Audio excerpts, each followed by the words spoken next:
नमस्ते प्रणाम। मैं कामनी सुला स्वागत करती हूँ अपने यूट्यूब चैनल पर। आप सभी का दोस्तों एक बहुत ही प्यारा माता रानी का सोहर गीत है, आप लोग सुने, कमेंट लाइक सब्सक्राइब जरूर करें। थोड़ा यार कैसे क्या कहवा से आई भवानी माता, कहवा शीतल रानी, कहवा शीतल रानी रे मैया, कहवा से मैया, कहवा से आए भगवान, कहवा शिव शंकर, कहवा शिव शंकर हो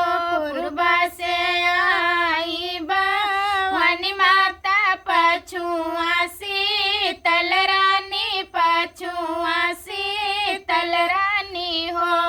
राम उतर से, राम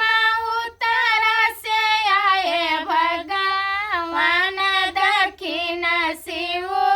शंकर, दक्षिण शिव शंकर हो कावा बैठा हो भवानी माता, कहवा शीतल रानी, कहवा शीतल रानी हो राम, कहवा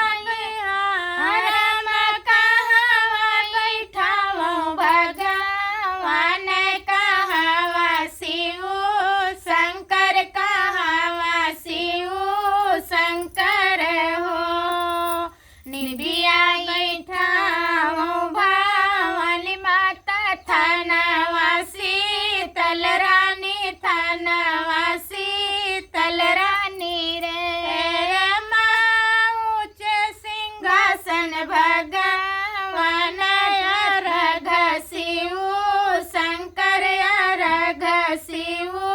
शंकर हो काऊ तो खाई है भवानी माता, काऊ शीतल रानी, काऊ शीतल रानी रे राम, काऊ तो खाई है भगवान, काऊ शिव शंकर, काऊ शिव